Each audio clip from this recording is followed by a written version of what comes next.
Year 2010 we conducted the 40 days fasting first time in Angel TV. அப்ப கர்த்தர் என்ன சொன்னாரு? The Lord said me, இந்த 40 நாள் உபவாசத்துல கலந்து கொள்ள விருப்பம் இல்லாதவர்கள், the people who are not ready to be participating in the 40 days அவங்களை நீ fasting, நீக்க வேண்டும். you have to remove them. இப்ப அடுத்த பரிமாணத்துக்குள் பிரவேசிக்க வேண்டும். You have to go to the next dimension. அதுக்கு இந்த 40 நாள் உபவாசம் மிக அவசியம். And the 40 days fasting is very important for நான் உடனே எல்லா ஸ்டாஃப் ஒரு மீட்டிங் அழைத்து So I called the staffs for the meeting. இதை விளக்கி சொன்னேன். I explained this to them. அதெல்லாம் 40 நாள் உபவாசம் இருக்க போகிறோம். We are going to fast for 40 days.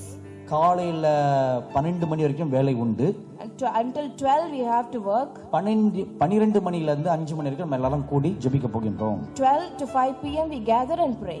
கடைசி 7 நாள் வந்து full fasting. And last 7 days fully fasting. டோட்டலா ஸ்டுடியோ ஆபீஸ் எல்லாத்தையும் ஷட் டவுன் பண்ணிட்டு And we shut down the studio and the office. காலையில 8 மணில இருந்து 7 மணி வரைக்கும் உபவாசம் வந்து ஜெபிக்க போகின்றோம். Morning 8 to evening 6 or 7 we pray. இது ஏதாவது காரணத்துக்காக என்னால உபவாசம் இருக்க முடியாது நீங்கள் சொல்வீர்களானால், If you say for any reason that you cannot fast, நீங்க உங்க ராஜமா கடிதத்தை HR கிட்ட கொடுத்துருங்கன்னு சொல்லிட்டேன். I said you can submit your letter of resignation to the HR. ஒரு 10 பேர் வந்து ராஜமா கடிதத்தை கொடுத்துட்டாங்க. And 10 people they gave their resignation letter. இந்த 10 பேரும் முக்கியமான managers. And this 10 people were the main managers. இல்ல department head. And they are the head of the departments. ஒவ்வொரு ஆளையும் கூப்பிட்டு கேட்டா, If I asked individually everyone, சிலர் சொல்றாங்க, some were saying, இல்ல நாங்க ஜெபம் பண்ணோம் ஐயா, we pray ayya. கர்த்தர் என்கிட்ட சொன்னா நீ உபவாசம் இருக்க வேண்டாம்னு சொன்னாரு. The Lord said to me, you don't have to fast. சிலர் சொன்னாங்க எங்களுக்கு ஹெல்த் இஷ்யூ இருக்குது, Some said we have health issues. அதனால நாங்க உபவாசம் இருக்க முடியாது. We cannot fast. இன்னும் சொல்றாங்க, And some were saying, எங்களுடைய நீங்க சொன்ன வார்த்தையை கேட்கும்போது எங்க ஆவிக்கு ஒத்து வரல. and when you say this word, it doesn't correlate with our spirit. நான் சொன்னேன் okay fine. I said it's okay. ஆனா 10 பேர் முக்கியமான மேனேஜர்ஸ்.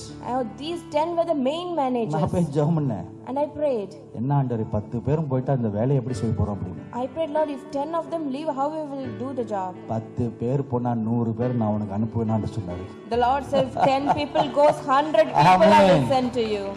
சரி போங்கடான்னு சொல்லியாச்சு. I said, okay, it's okay for you to go. 40 நாள் ஜெபத்தை நடத்தி முடிச்சோம். 40 days we finished the prayer. அந்த 10 பேருக்கு பதிலா இன்னும் அதிக திறமை உள்ள, அதிகமாக கர்த்தருக்கு பயப்படக்கூடிய புதிய ஸ்டாஃப்களை கர்த்தர் கொண்டு வந்து சேர்த்தார். And instead of that 10 people who left, the Lord gave more people with more talents and more God fearing. ஆமென். ஆலயம் சுத்திகரிக்கப்பட்டால், If the house is being cleansed, கர்த்தர் தம்முடைய மகிமையை ஊற்றுவார். the Lord will pour his glory. So தவறான ஒரு ஆலயத்தில் நீங்க இருந்தால், If you are in a wrong church, கள்ளர் கொகையை போல இருக்கிற ஒரு ஆலயத்தில் நீங்கள் இருந்தால், if you are in a church where it is like a den of thieves, அந்த ஆலயத்துல கர்த்தருடைய மகிமை வராது. the glory of the Lord will not come in that place. கர்த்தருடைய மகிமை இந்த ஆலயத்துல வரலன்னா, If the glory of the Lord did not come in that place, நீங்களும் எப்படி அந்த மகிமை பெறுவீர்கள்? how you will receive that glory? இரண்டாவதாக, Second சோ thing, அந்த ஆலயத்தை விட்டு வெளியே வரணுமா வரக்கூடாது என்ற கேள்வி நீங்கள் கேட்டீங்கன்னா, if you ask the question if we have to come out of that church or not, அதுக்கு நான் பதில் சொல்ல மாட்டேன். I cannot answer that. இரண்டாவது காரியத்தை பார்ப்போம். And if we see the second thing, mark சுவிசேஷம் 14வது அதிகாரம் Mark chapter 16, 14, 14வது அதிகாரத்துல 12வது வசனத்திலிருந்து 16வது வசனம் வரைக்கும் அடுத்த ஒரு காரியத்தை நம்ம பார்க்கின்றோம். and from 12 to 16th verse we can see another thing happening. முதலில் ஒரு ஆலயம் ஆயத்தப்படுதலை பார்த்தோம். First we saw how the house was prepared first. இரண்டாவது, Second thing, ஒரு தனி நபர், a single person, நீங்கள் எப்படி ஆயத்தப்பட வேண்டும், how you have to be prepared. அதை நம்ம பார்க்கணும். We have to see that. ஆலயத்தமும் ஆயத்தமா இருக்கணும். House also should be prepared. ஆலயமாக இருக்கின்ற ஒரு விசுவாசி அவனும் ஆயத்தமாக இருக்க வேண்டும். A believer who is a temple of God, he should also be prepared. இந்த சம்பவத்துல ஒரு காரியத்தை நம்ம பார்க்கின்றோம். And we see a thing here in this. புளிப்பில்லாத அப்பம் பண்டிகை நாள் வருகிறது. Unleavened bread day is இது இந்த coming. பஸ்கா பண்டிகை காலத்துல நடக்கிற ஒரு சம்பவம். And this is happening during the Passover. அப்ப இந்த சீடர்கள் வந்து ஆண்டவர்ட்ட ஒரு கேள்வி கேக்குறாங்க. And the disciples are asking a question to Jesus. இந்த பஸ்காவை புசிப்பதற்கு எந்த ஒரு இடத்தை நாங்கள் ஆயத்தப்படுத்துவது என்று. And they were asking, where should we prepare the Passover? அப்ப அதுக்கு ஆண்டவராகிய இயேசு சொல்றாரு பாருங்க. Lord Jesus Christ is saying, இங்க 15வது வசனத்துல, verse 15, ஒரு ஆயத்தமாக்கப்பட்ட ஒரு மேல் அறை இருக்கிறது. and I will show you a prepared and furnished upper room. Furnish என்றால் முழுதாக சுத்தமாக்கப்பட்டு ஆயத்தமாக்கப்பட்ட ஒரு அறை. Furnished means it is fully cleaned and prepared ready. இது ஆங்கிலத்துல ரொம்ப அழகாக சொல்லுகிறது. And in English it is beautifully described. Furnish and prepared. Furnished and prepared. ரெண்டு வார்த்தை இருக்குது. There are two words there. ஆயத்தமாக்கப்பட்டு ஒழுங்குபடுத்தப்பட்டு இருக்கிறது. It is furnished and it is prepared. அப்ப ஒழுங்குபடுத்துதல் And to be prepared. அதான் furnish. And it is furnished. ரெண்டாவது ready ஆயத்தமாக்கப்பட்டு இருக்கிறது. And second thing, it is prepared. இப்போ இந்த ரெண்டு கருத்தை உங்களுடைய லைஃப்ல இப்ப நீங்க பார்க்கணும். And these two characters should be seen in your life. என்னுடைய வாழ்க்கை தேவன் விரும்புகிற ஒரு ஒழுங்கு இருக்குதா? In my life, is it furnished the way the Lord desires? என்னுடைய சரீரம் கர்த்தர் தங்கும் ஆலயமாக இருக்கிறதா? Is my body temple of the living God? என்னுடைய சரீரம் சுத்தமாக பரிசுத்தமாக காணப்படுகிறதா? Is my body clean and holy? 2 கொரிந்தியர் 7:1 சொல்கிறது. 2 Corinthians 7:1 says, உங்களுடைய ஆலயத்தை சுத்தமாகவும் பரிசுத்தமாகவும் ஆயத்தப்படுத்துங்கள் என்று. Prepare your temple clean and holy. 1 தெசலோனிக்கேயர் புத்தகம் 1 Thessalonians 5வது அதிகாரம் 23வது வசனம் சொல்கிறது. 5:23 says, உன் ஆவி ஆத்மா சரீரம் மூன்றும் மாசற்றதாக குற்றமற்றதாக பரிசுத்தமாக காணப்பட வேண்டும் என்று.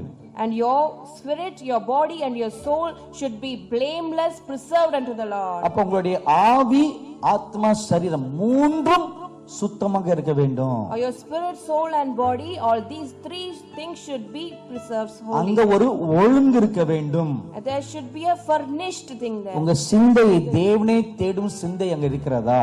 And is your thoughts searching for the Lord? பிலிப்பியர் 2:5 சொல்கிறது. Philippians 2:5 says, கிறிஸ்துவில் இருந்த அதே சிந்தை உங்களிலும் இருக்க வேண்டும் என்று. and the same thought of Lord Jesus Christ should be in you as The well. same mind that was in Christ Jesus should also be in you. அதே சிந்தை கிறிஸ்துவின் சிந்தை உங்களுக்குள்ளும் இருக்க வேண்டும். And the same mind of Christ should be in you as well. இப்ப முதலில் இந்த ஒரு செக்லிஸ்ட் போடுங்க. And first you put a checklist for that. என்னுடைய சிந்தை கிறிஸ்துவை போல இருக்கிறதா? Is my thought like Christ? என்னுடைய சிந்தனைகள் தேவனுக்கு அடுத்த காரியங்கள் மேலே நாட்டமாக இருக்கிறதா? Are my thoughts upon the things of the Lord? கொலோசியர் புத்தகம் 3வது அதிகாரம் 1-2 வசனங்கள். Colossians chapter 3 verse 1 and 2. மேலானவைகளை நாடுங்கள். Seek for the things those are above. கிறிஸ்து சிந்தை இருந்தால் If you have the mind of Christ, மேலானவைகளை நாடுவோம். we will seek for those things which are இப்ப above. முதல் செக்லிஸ்ட் போடுங்க. So put a tick on the first இதை checklist எழுதி கொள்ளுங்க. and write about it. என்னுடைய சிந்தை அப்படிப்பட்டதாக இருக்கிறதா? Is my thoughts like that? நான் மேலானவைகளே நாடிக்கொண்டிருக்கிறேனா? Are we seeking for things above? அல்லது இந்த கோழிகளை போல மண்ணில் கிடக்கின்ற புழுக்களையும் அழுக்களையும் இதையே பார்த்து கொண்டிருக்கிறதா? Or is it like chickens which is focusing on the dirt and the worms on this earth? இந்த பூமியில நாம் வாழ்வதற்கு For us to live in this earth, நமக்கு ஒரு வேலை அவசியமானது ஒரு காரியம். we need a job.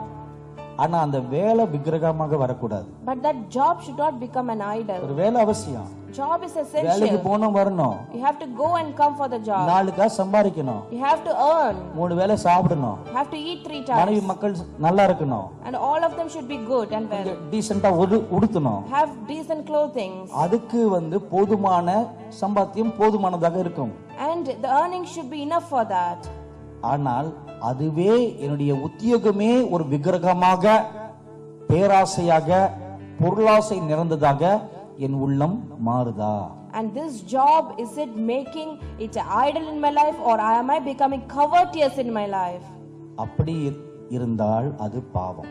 If it is so, it is a sin. So, சிந்தை மேலானவைகளை நாடுதா? Is my mind seeking for things above? இரண்டாவதாக Second thing, ஆவி. spirit. இருதயத்தில் சுத்தமுள்ளவன் பாக்கியவான், அவன் தேவனை தரிசிப்பான். Blessed are the pure in heart, he will see God. மத்தேயு 5:8. Matthew chapter 5 verse 8. எபிரியர் 12:14 சொல்கிறது, Hebrew chapter 12:14 says, பரிசுத்தம் இல்லாமல் ஒருவனும் தேவனை தரிசிக்க கூடாது என்று. without holiness no one can behold God. அப்ப என்னுடைய இருதயம் சுத்தமாக இருக்கிறதா? Is my heart clean? இப்ப நான் தேவனை தரிசிக்கணும். I have to see God. அநேகர் வாஞ்சிக்கணும். Most of us desire, நான் இயேசுவை பார்க்கணும். I want to see சின்ன God. பிள்ளைங்க எல்லாம் தரிசனம் பார்க்கறாங்க. And the children are ஏன் seeing என்னால vision. பார்க்க முடியலன்னு பெரியவங்க வாஞ்சிக்கறாங்க. Elders see why I am not able to see. சின்னவங்களுடைய மனசு சுத்தமா இருக்குது. And the heart of the little one is clean. கபடு கிடையாது. There's no wickedness. சுத்தமான சிந்தை. And is clear thoughts. சுத்தமான மனசு. Pure heart. கள்ளம் கபடம் இல்லாத ஒரு சிந்தை மனசு. And a heart without any wicked or crookedness. அதே கள்ளம் கபடம் இல்லாத ஒரு மனசு பெரியவங்களுக்கு இருக்குதா? Is the same kind of heart, is it there for the adults? இது உங்களுக்குள்ளே நீங்க கேட்டீங்க கேள்வி. This is a question you should ask yourself. இல்லை என்று தான் வரும். The answer will be no. அப்ப அதை நம்ம சுத்தம் செய்யணும். Then we have to cleanse it. சுத்தம் செய்தால் தான் தேவனை நாம் தரிசிக்க முடியும். When we cleanse it, we can see God. இது இரண்டாவது காரியம். This is the second thing. மூன்றாவது காரியம். Third, சரீரம் சுத்தமாக இருக்கிறதா? is the body clean? மாம்சத்தின் கிரியைகள் என்னுடைய வாழ்க்கையில காணப்படுகிறதா? Is the things of the works of the flesh seen in my life? கலாத்தியர் புத்தகம் 5வது அதிகாரம் Galatians chapter 5, 19வது வசனம் முதல் 21வது வசனங்களை வாசித்து பாருங்கள். 19 to 21 verse. அங்கே 17 விதமான மாம்சத்தின் கிரியைகள் சொல்லப்படுகிறது. And 17 types of works of the flesh is being mentioned here. இந்த 17 விதமான மாம்சத்தின் கிரியைகளும் உங்களுடைய சரீரத்தை தீட்டுப்படுத்துகிறது என்று வேதம் சொல்கிறது. And the scripture says these 17 types of things of the works of the flesh, this destroys or it profiles your body. இன்றைக்கு மத்தியானம் வீட்டுக்கு போன பிறகு நல்லா சாப்பிட்ட பிறகு தூங்குறதுக்கு முன்பதாக, After you go home this afternoon before you sleep, எப்படி நல்லா படுத்து தூங்குவீங்களா? and you will sleep, isn't it? நான் தூங்குறதுக்கு முன்பதாக Before you go for a nap, இந்த கலாத்தியர் 5ஆம் அதிகாரத்தை வாசித்து பாருங்க. please read this Galatians chapter 5. அந்த 17 மாம்சத்தின் கிரியைகள்ல என்னுடைய வாழ்க்கையில எத்தனை காணப்படுகிறது? Out of the 17 works of flesh, how many are seen in my life? அங்க ஒன்று இருந்தாலும் Even if you find one, அது உங்கள் சரீரத்தை அசுத்தப்படுத்துகிறது. and it profanes your body, அது தீட்டுப்படுத்துகிறது. and it makes your body unholy, அப்பே அதை நீக்க வேண்டும். and that should be removed. இதை குறித்து தான் கலாத்தியர் புத்தகம் 5வது அதிகாரம் 24வது வசனம் சொல்கிறது. And this is what is mentioned in Galatians chapter 5 verse 24. ஆவில நடக்கிறவன் மாம்சத்தின் கிரியைகளை சிலுவிலே அறைய வேண்டும் என்று. The one who is walking in the spirit should crucify the flesh with affection. இந்த காரியத்தை நாம் செய்து நம்முடைய சரீரமாகிய ஆலயத்தை சுத்தப்படுத்த வேண்டும். By doing this, we have to cleanse our body, the temple of God. ஆமென். இதுதான் உங்களுடைய homework. And this is your homework. இன்றையில இருந்து இந்த வருஷம் முடிகிற வரைக்கும் இதான் உங்க homework. From today onwards until the end of this year, this is your homework. ஸ்கூலுக்கு போனா ஹோம்வொர்க் கொடுக்கறாங்களா இல்லையா? Isn't it they give homework in the school? கொடுக்கறாங்களா? And they do give. உங்க ஸ்கூல்ல பிரிட்டிஷ் ஸ்கூல்ல கிடையாதா? Is it not there in the British school? இருக்குதா இல்லையா? Is the homework இல்லையா? there? நல்ல ஸ்கூலாச்சே. இருக்குல்ல? உங்ககிட்ட இருந்து தான் நாங்கலாம் கத்துக்கிட்டோம். And from you alone we have learnt it. இந்தியால ஹோம்வொர்க் இருக்குல்ல? அது யார் சொல்லி கொடுத்தா? பிரிட்டிஷ் தான் சொல்லி கொடுத்தாங்க. The homework business in India is being taught by the British. அதே மாதிரி இன்னைக்கு நான் உங்களுக்கு கொடுக்கும் homework. In the same way, this is the homework that I give you today. Amen. Amen. இந்த வருட இறுதிக்குள் Before the end of this year, உங்கள் ஆண்கள் சரீரங்களை ஆவியை ஆத்மை நன்கு ஆயத்தப்படுத்துங்கள். you prepare your body, spirit and your soul. December 31ஆம் தேதி வரைக்கும் காத்திருக்க வேண்டாம். Do not wait until December நீங்க 31st. எந்த அளவுக்கு உங்களை சுத்திகரித்துக் கொள்கிறீர்களோ The more you sanctify yourself, அதுக்கு முன்பதாகவே கர்த்தர் தம்முடைய 7 ஆவிகள் உங்கள் மேல் ஊற்றலாம். and the Lord will pour the 7th spirit upon you. Amen. Amen. So இது கர்த்தர் தம்முடைய பிள்ளைகளை தம்முடைய மக்களை ஆயத்தப்படுத்தும் ஆண்டாக இருக்கிறது. So this is the year the Lord prepares his people, his children. 2017வது வருஷம் The year 2017, அது இந்த பூமிக்கே ஒரு பெரிய திருப்புமுனை ஆண்டாக இருக்க போகிறது. it is going to be a turning point for the whole earth. அந்த ஆண்டு வரைக்கும் கர்த்தர் ஒரு கணக்கு வைத்திருக்கிறார். The Lord has a calculation until that year. 2014வது வருஷம் முடியும் மட்டும் Until the 2017 finishes, சரித்திரம் வேறு விதமாக மாறப் போகிறது. history is going to change in a different way. உலகத்தின் சாம்ராஜ்யங்கள் வேறு விதமாக மாறப் போகிறது. And the dynasties of the world is going to change in a different way. ஐரோப்பாவுல சூழ்நிலைகள் வேற விதமாக மாறப் போகிறது. And situations in Europe is going to change in a different way. The political climate and the political culture and the political governments are going to go through a drastic change in Europe after 2017. இது நடக்க போகிறது. This is going to happen. அதுக்கு முன்பதாக Before that, கர்த்தர் தம்முடைய பிள்ளைகளை ஆயத்தப்படுத்துகிறார். the Lord is preparing his people. மக்கா பயங்கரமான காரிருள் பூமியை மூட போகிறது. Gross darkness is going to surround the earth. இது 2017க்கு பிறகு நடக்கும். And this will happen after 2017. அதுக்கு முன்பதாக Before that, கர்த்தருடைய ஆலயம் கலங்கரை விளக்காக மாற வேண்டும். and the house of the Lord should become like a bright light. Like a lighthouse. The church must become like a lighthouse in the midst of gross darkness. அதே போல கர்த்தருடைய பிள்ளைகளும் ஒவ்வொருவரும் ஒரு தீபங்களாக மாற வேண்டும். In the same way, the children of God should become individual lamps. ஆமென். ஆமென். அது உங்க கையில இருக்குது. And it is in your hands.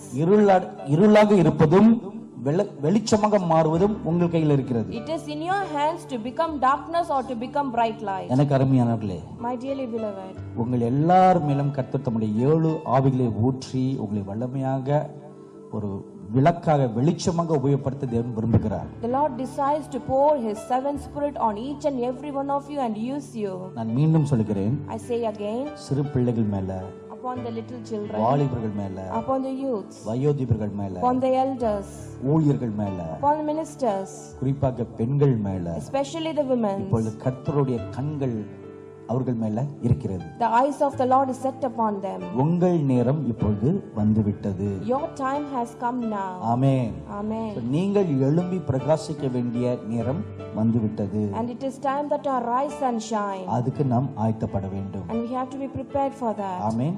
Amen. நாம் எல்லாரும் எழுந்து நிற்போம். Let us all rise to our feet. தொடும் என் கண்களையே உம்மை நான் காண வேண்டுமே, இயேசுவே உம்மையை நான் காண வேண்டுமே. தொடும் என் மனதினையே மனப்புண்கள் ஆற வேண்டுமே, இயேசுவே மனப்புண்கள் ஆற வேண்டுமே. தொடும் என் ஆண்டவரே, தொடும் என் ஆத்துமாவே, இயேசுவே உம்மையே போல் என்னை மாற்றுமே. தொடும் என் ஆண்டவரே, தொடும் என் ஆத்துமாவே, இயேசுவே உம்மையே போல் என்னை மாற்றுமே. தொடும் என் கண்களையே உம்மை நான் காண வேண்டுமே, இயேசுவே உம்மையை நான் காண வேண்டுமே. தொடும் என் செவிகளையே உம் குரல் கேட்க வேண்டுமே, இயேசுவே உம் குரலை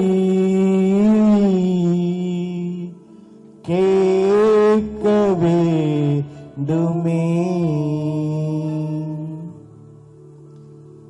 மகா பரிசுத்தமுள்ள எங்கள் நல்ல பிதாவே, Our heavenly Father full of holiness, இன்றைக்கு நீர் என் நாவிலே வைத்த வார்த்தைகளை உமது பிள்ளைகளுக்கு சொல்லியிருக்கேன். Lord, the word that you have kept in my tongue I have said to your children, Lord.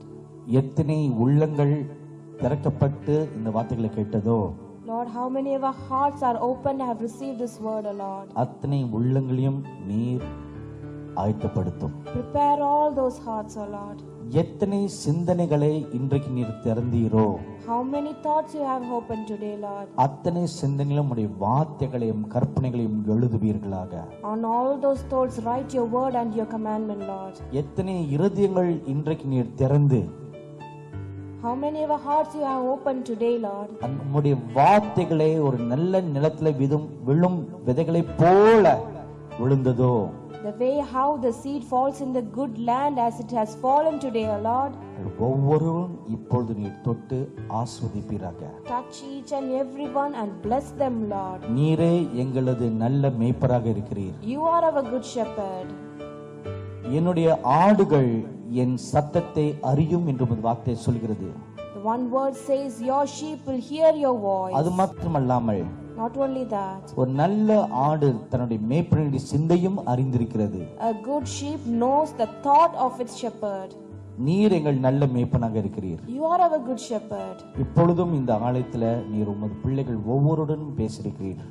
Even now you have spoke to each and every one of your children in this church. அந்த பிள்ளைகள் ஒவ்வொருவரும் தங்கள் இருதயங்களை திறந்தவர்களாக உம்முடைய வார்த்தையை இன்றைக்கு கேட்டார்கள். And opening their hearts, everyone have received your word today, Lord. உம்முடைய காருண்யம் அவர்கள் மேல் இப்பொழுது தங்கியிருப்பதாக. May your compassion and mercy rest upon them now. இந்த ஆலயத்தில் இருக்கிற சிறியோர் And the little children in this house, வாலிபர்கள், and the youths, வயோதிபர்கள், elders, ஊழியர்கள், ministers, விருந்தினர்களாக வந்திருக்கிற வெளியினர்கள், and the guests you are here. அவர்கள் மேலும் உடைய கண்ணோக்கி பாருங்க. Lord, look upon them, Lord. ஒவ்வொரு மீதும் உடைய ஆசீர்வதிக்கும் கரத்தை இப்பொழுது நீ வைப்பீராக. Lord, keep your blessing hands on each and every one, Lord. இன்றைக்கு இவர்களை நீரே அழைத்து வந்திருக்கிறீர். Today you have called them here. அவர்களாக இங்கு வரவில்லை. They do not come by themselves. உம்முடைய ஆவினால் ஈர்க்கப்பட்டு அவர்கள் இன்றைக்கு இங்கே வந்திருக்கிறார்கள். And being drawn by your spirit, they are here today. நீரே அவர்களை முத அன்பின் கயிற்றினால் கட்டி இழுத்ததினால், And because you have drawn them close with the cords of your love, உம்முடைய வார்த்தைகளை ஒரு சுருளில் பத்திரப்படுத்தி அவர்கள் இருதயத்திலே வைத்தருளும் சுவாமி. Lord, your word, put it in a safe scroll and put it in the heart, Lord. இந்த ஆலயத்தின் மீது முத ஆவின் அபிஷேகத்தை வல்லமையாக ஊற்றுவீராக. Lord, to this church, the anointing of your spirit, pour it mightily, O Lord. இந்த ஆலயத்தின் ஊழியரை நீர் ஆசீர்வதியும். Bless the minister of this church, O இந்த Lord. ஆலயத்தின் மூப்பர்களை ஆசீர்வதியும். Bless the elders of this church, இந்த Lord. ஆலயத்துல உதவியாளர்களை ஆசீர்வதியும். Bless the helpers of this church, O Lord. இந்த ஆலயத்துல பற்பல விதமான பணிகளை செய்கின்ற உதவியாளர்களை ஆசீர்வதிங்க. Lord, bless the various ministers who work, O Lord, Master, in this church. இந்த ஆலயத்தில் இருக்கிற ஒவ்வொரு விசுவாசியும் ஆசீர்வதிங்க. Bless every believers in this church, O Lord. ஒருவராகிலும் வீணாய் போகாதபடி, Not even one should perish. ஒருவராகிலும் உம்முடைய வரங்களை பெற்றுக்கொள்ள கூடாதபடிக்கு, Not even one should not be there without receiving your gifts. வழியில விழுந்து போகாதபடிக்கு Not falling on the way, Lord. அவர்களை நீர் பத்திரப்படுத்தி காத்துக் கொள்ளுங்க. You protect them and guard them, Lord. நன்றி சுவாமி. Thank you, Lord. பாஸ்டர் முன்னாடி வாங்க. உங்க ஃபேமிலி எங்க?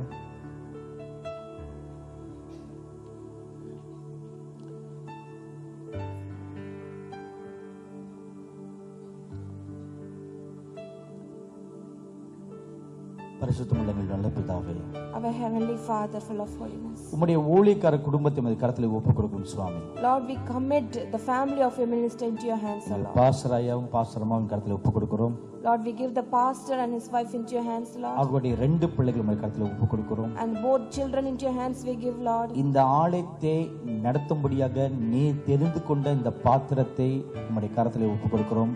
Lord, the vessel that you have chosen to lead this church, into your hands we give, O Lord. உம்முடைய பணி செய்வதற்காக தங்கள் குடும்பத்தையே அர்ப்பணித்ததுக்காக உம்மை நாங்கள் துதிக்கிறோம். Lord, we praise you for they have committed their family to do your ministry, O Lord. 2 பிள்ளைகளையும் இப்போது கரம் நீட்டி தொட்டு ஆசீர்வதிங்க சுவாமி. Lord, stretch forth your hands and bless both the children, O Lord. இந்த 2 பிள்ளைகளும் ஆவிலே பலன் கொண்டு வளரவும், And both the children be strengthened in the spirit and grow. தேவனை அறிகிற அறிவிலே வளரவும், And to see you and to grow in the knowledge of knowing the Lord. ஞானத்துல, விவேகத்துல, புத்தியில, ஆற்றல சிறந்து வளர முடியாது நான் ஆசீர்வதிக்கிறேன். I bless them. இந்த பிள்ளைகள் இருவர் மேலும் கர்த்தருடைய ஆவியானவர் இறங்கி அவர்கள் செய்ய வேண்டிய வேலைக்காக அவர்களை உபயோகப்படுத்துவீராக சுவாமி. வாலிப வயதில் இருக்கின்ற பிள்ளைகளுக்கு உம்முடைய சித்தத்தை நன்கு அறிந்து கொண்டு அவர்களுக்கென்று இந்த கடைசி காலத்துல நீ வைத்திருக்கிற ஓட்டத்தில் அவர்கள் ஓடத்தக்க இந்த பிள்ளைகளை நீர் வல்லமையாக நிரப்பும்படியாக நான் பிரார்த்தனை செய்கின்றேன்.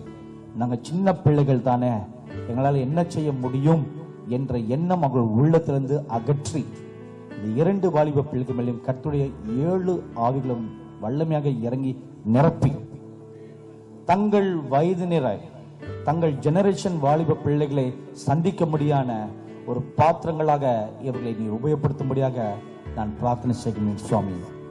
தெப்ரா மேல இருந்த அந்த யுத்த வைராக்கியத்தின் ஆவியை இந்த அன்பு மகள் மேல் தங்கியிருக்கும்படியாக நான் பிரார்த்தனை செய்கிறேன் சுவாமி. கிதியோன் மேல் இருந்த அதே வைராக்கியத்தின் யுத்த வீரனின் ஆவியம் இந்த மகள் மீது தங்கியிருக்கும்படியாக நான் ஆசீர்வதிக்கிறேன் சுவாமி. 2 பிள்ளைகளும் உம்முடைய 2 கண்களைப் போல யுத்த வீரர்களைப் போல நீ உபயோகப்படுத்தும்படியாக நான் ஆசீர்வதிக்கிறேன் சுவாமி. கர்த்தருடைய தீர்க்கதரிசன அபிஷேகம் இந்த 2 பிள்ளைகள் மேலும் வல்லமையாக இறங்கி இருக்கும்படியாக நான் ஆசீர்வதிக்கிறேன் சுவாமி. தரிசன கண்களை இந்த பிள்ளைகள் அருளும்படியாக கர்த்தருடைய கரம் அவள் ஞான கண்களை திறந்தும்படியாக நான் பிரார்த்தனை செய்கிறேன் சுவாமி. தெளிந்த மனதை இந்த பிள்ளைகளுக்கு தருவீராக. கர்த்தருக்கு பயப்பட பயத்தின் ஆவியை இந்த பிள்ளைகளுக்கு நீ தந்தருவீராக. தங்கள் நடக்கின்ற வழிகள் எல்லாம் தேவனுக்கு பிரியமாக இருக்கும்படியான தங்களுடைய வழிகளையும் தேவனுக்கு அர்ப்பணித்து இந்த சிறு வயது முதற்கொண்டே கர்த்தருக்கு பயப்படும் பயத்துல இந்த 2 பிள்ளைகளும் வளரத்தக்க நீர் அவர்களை ஆஸ்வதிப்பீராக. தேவரீர் உம்முடைய ஊழியக்காரையும் இப்பொழுது நீ தொட்டு ஆஸ்வதியும் சுவாமி. பூமியில எங்களுக்கு ஆஸ்திகள் சொத்துகள் சுகங்கள் வேண்டாம் ஆண்டவரே, உம்முடைய பணியை மாத்திரம் நாங்கள் செய்ய எங்களை அர்ப்பணிக்கின்றோம் என்று இந்த பிள்ளைகள் இருவரும் செய்த பிரார்த்தனையை நீ கேட்டிருக்கிற சுவாமி. பல நாட்கள் இரவு நேரங்களில் கணவனும் மனைவியும் கரத்தை கோர்த்து கொண்டு செய்த பிரார்த்தனை நீ கேட்டிருக்கிற சுவாமி. எப்படியாவது எங்களை கொண்டு நீர் இந்த தேசத்தில் ஒரு பெரிய காரியத்தை செய்யும் ஆண்டவரே, இதற்காகவே எங்களை நாங்கள் அர்ப்பணிக்கின்றோம். இதற்காகவே எங்கள் வாழ்க்கையே நாங்கள் இழந்தாலும் அதுக்கும் நாங்கள் ஆயத்தமாக இருக்கிறோம். உமக்காக ரத்த சாட்சியாக நாங்கள் மறிக்க எங்களை அர்ப்பணிக்கின்றோம் என்று இந்த பிள்ளைகள் இருவரும் செய்த பிரார்த்தனையை நீர் கேட்டிருக்க சுவாமி.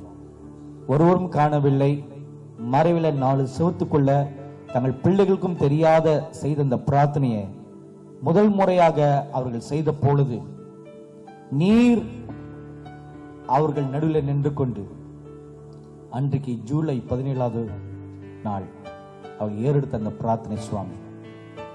அன்று இரவு 7 மணிக்கு செய்த அந்த பிரார்த்தனையை நீர் மாத்திரமே அந்த அறையில அவர்களுக்கு நடுவில் நீ நின்று கொண்டு உம்முடைய தூதர்களும் அங்கே நின்று கொண்டு அந்த பிரார்த்தனை கேட்டார்கள் சுவாமி.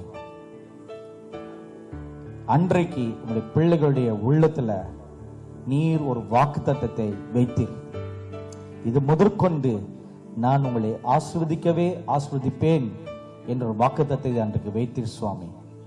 நிச்சயமாகவே எனக்காக மரண பரியந்தம் நீங்கள் உண்மையாக இருப்பீர்களா என்று கூட பரிசுத்த ஆவியினுடைய ஒரு உணர்த்துதலை அன்றைக்கு அவர்கள் உணர்ந்தார்கள் சுவாமி.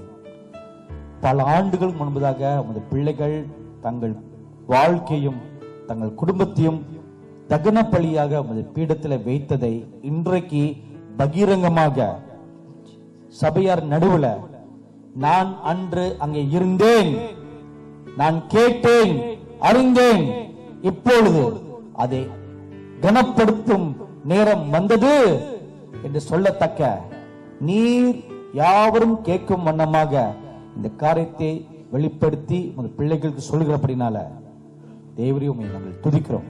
அவ்விதமாக இந்த பிள்ளைகளை நீர் ஆஸ்வதிப்பீராக, கரங்களை தொட்டு ஆஸ்வதிப்பீராக சுவாமி. ஊழியக்காரருடைய வலது கரத்தை தொட்டு ஆஸ்வதிப்பீராக, அது மேல குணமாக்கும் வரங்களை வைத்து ஆஸ்வதியும் சுவாமி.